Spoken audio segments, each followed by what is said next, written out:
Bismillahirrahmanirrahim. Assalamualaikum dan selamat pagi. Hari ini, pagi ini, Alhamdulillah, masih lagi kita bersama-sama untuk kita teruskan topik yang ke-6, iaitu nisbah dan graf fungsi trigonometri. Okey, seperti mana yang saya sebutkan semalam, yang mana topik ini, kalau ikut pengalaman-pengalaman yang lepas, hanya keluar di paper 1 sahaja. Okey, hanya keluar di paper 1 sahaja. Tetapi dengan format baru KSSM ni, macam-macam kemungkinan boleh berlaku. Okey, mungkin keluar di paper 2, mungkin. Okey, tak apa. Yang itu, yang penting apa saja yang keluar tu kita boleh jawab bentuk soalannya. Yang penting ilmunya ada. Okey. Okey, yang seperti mana saya sebutkan semalam, topik ini terbahagi kepada dua bahagian, iaitu mencari nilai sin, cosine dan tangent, dan yang kedua adalah mengenal pasti dan melukis.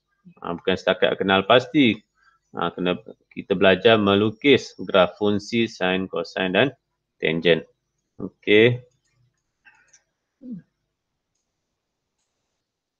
Kita ke bahagian yang saya berhenti semalam. Okey. Okey, harap-harap awak dah dapat nak tahu bagaimana nak tentukan sukuan dan juga sudut rujukan bagi sudut-sudut yang diberi. Yang penting tahu dahulu sudut yang diberi itu berada di sukuan berapa. Okey. So harus diingat sukuan 1 adalah berada di antara 0 hingga 90 darjah. Okey. Manakala sukuan 2 adalah sudut-sudut yang berada di antara 90 darjah hingga 180 darjah. Kemudian sukuan yang ketiga adalah sudut-sudut yang berada dalam julat 180 hingga 270 darjah. Dan yang terakhir, sukuan yang keempat adalah sudut-sudut yang berada di antara 270 darjah hingga 360 darjah. Itu yang pertama yang awak belajar semalam. Okey, kena tentukan sudut yang diberi itu berada di sukuan yang keberapa. Kemudian saya maklumkan juga semalam yang kedua adalah setiap satu nilai di sukuan 2, sukuan 3, sukuan 4 boleh dicari guna pakai sukuan 1. Yang mana sudut yang berada di sukuan 1 ni kita panggil sudut rujukan. Okey.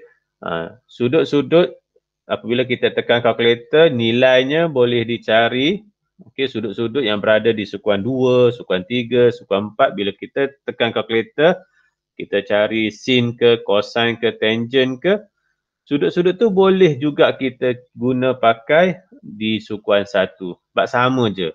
Okey, cuma yang berbeza adalah tanda negatif dan juga positif. Itu yang kita panggil sebagai sudut rujukan sepadan. Okey, itu yang kedua semalam. Jadi kita nak cuba gabungkan kedua-duanya itu hari ini. Okey, ini yang awak buat latihan lah sepatutnya semalam. Okey, tentukan sudut rujukan sepadan bagi setiap sudut berikut. Awak tentukan dahulu sudut rujukan sepadan. Okey, contoh saya ulang kaji sedikit dahulu sebelum kita mulakan. Okey, contoh 278 ni. Okey, 278. Pertama sekali kena tentukan sudutnya berada di sukuan keberapa? 278 darjah. Okey, 278 adalah berada di sukuan yang keempat. Okey, kenapa? Sukuan keempat adalah sudut-sudut yang berada di antara 270 darjah hingga 360 darjah yang ini. Okey. 270 hingga 360. Okeylah, 278 tu berada di sukuan keempat.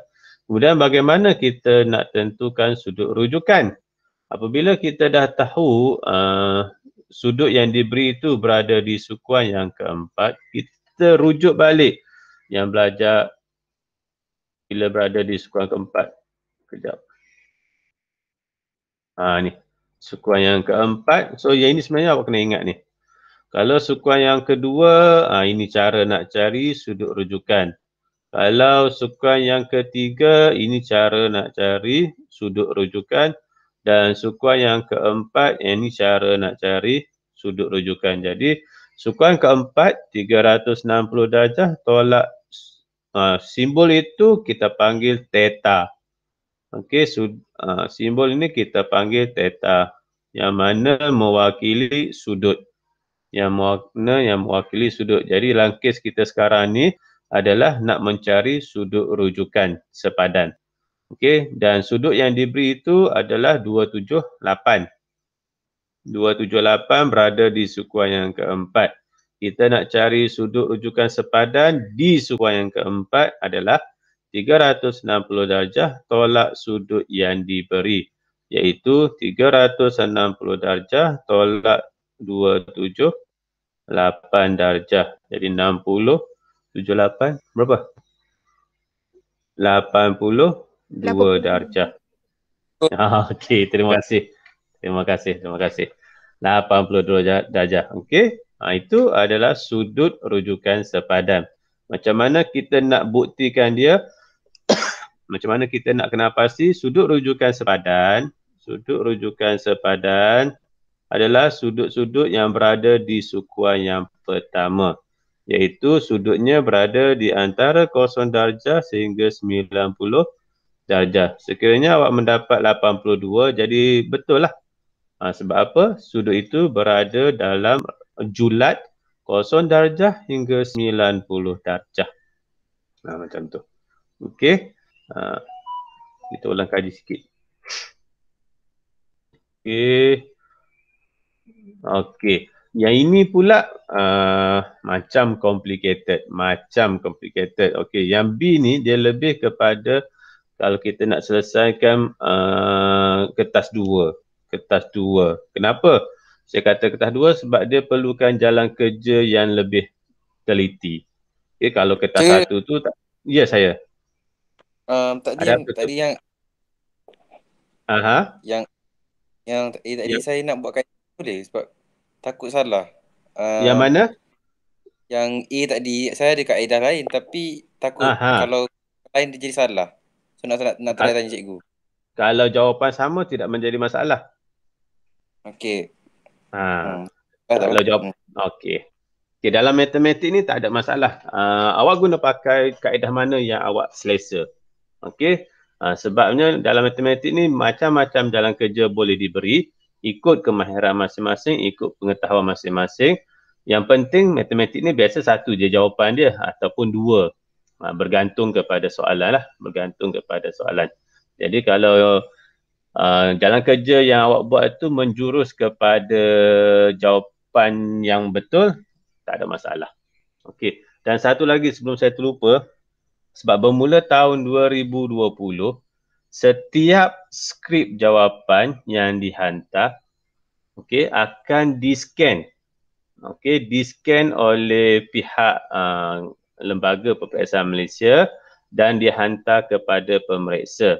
Bila ini berlaku, tulisan dan juga penggunaan pen atau pensel itu penting. Okey, kalau siapa-siapa yang selesa guna pen, pastikan tulisan awak tu jelas. Okey, sama juga untuk pensel sebab ada juga yang guna pensel macam nak jimat. Maksud saya nak jimat dah lah guna 2B kan. Dia nak jimat menulisnya, nampak tak nampak je jawapan dia. Okey, nanti itu efek nanti masa pemeriksaan kertas tu nanti. Sebab bermula tahun 2020 memang semua kertas jawapan yang dihantar akan di-scan dan ditanda secara online. Macam tu. Okey.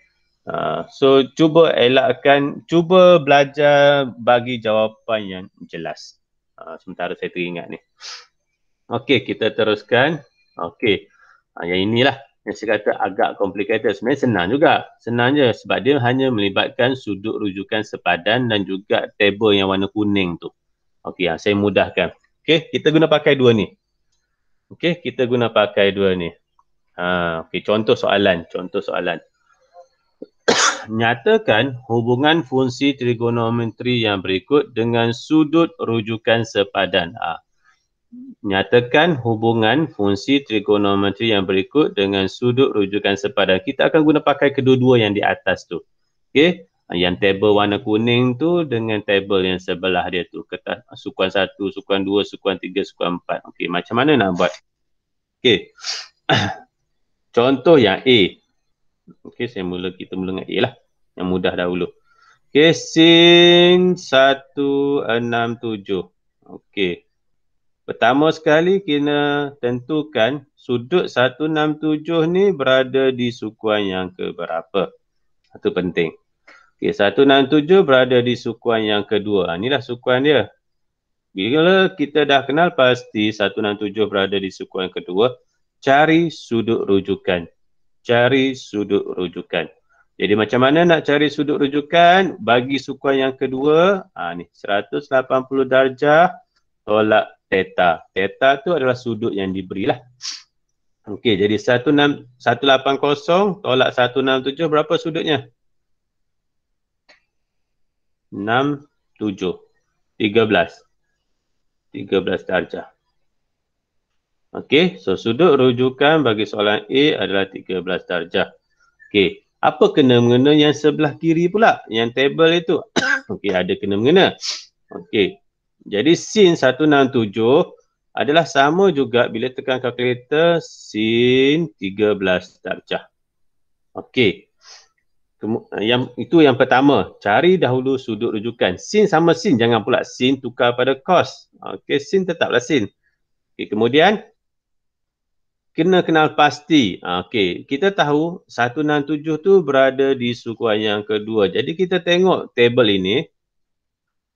Tabel ini, mana tadi saya punya marker ni. Okey, tabel ini, tabel kuning ni, sin di sukuan yang kedua bernilai positif ataupun bernilai negatif.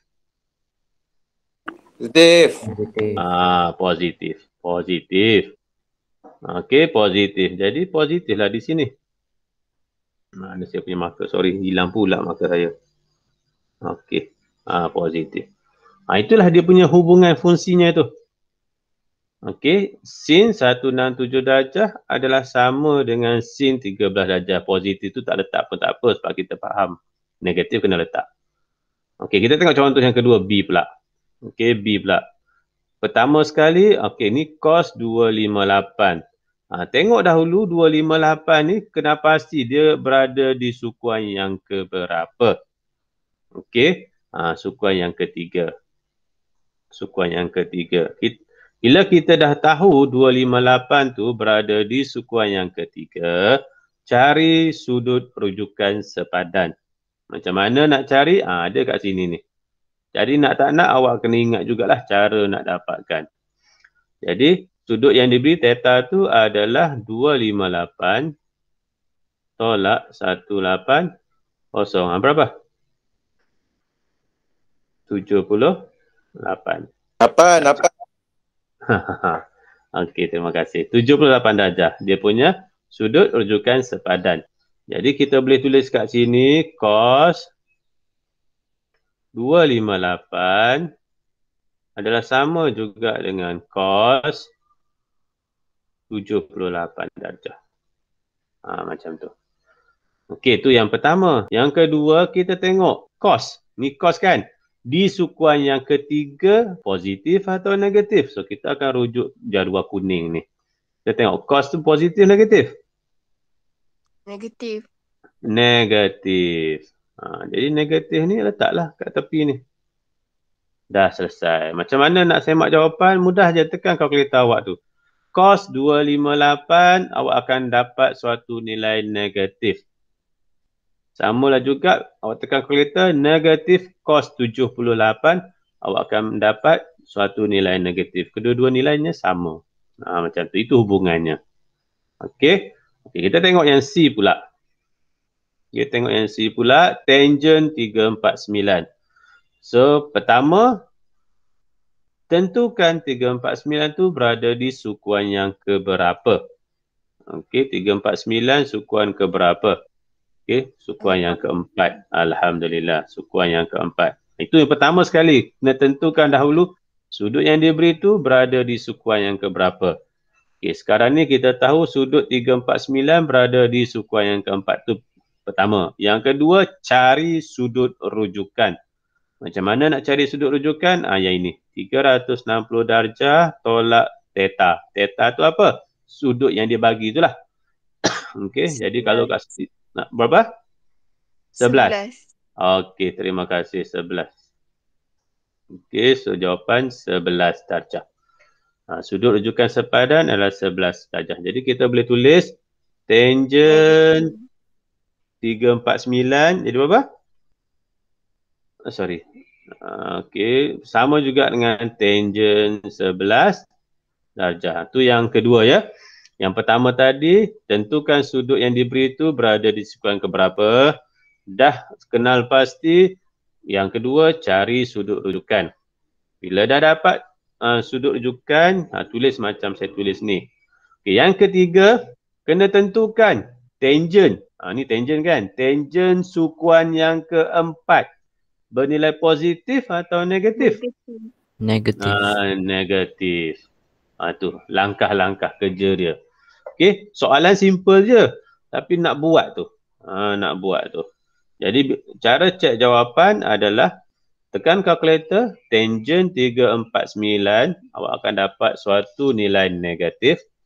Kemudian satu lagi, tekan negatif tangent 11 pun awak akan mendapat suatu nilai negatif. Yang mana dua-dua nilai yang ditekan itu sama. Okey, sama. Ada soalan tak yang ini? Okey, alhamdulillah. Harap-harap jelaslah ya. Okey, kita pergi yang berikutnya.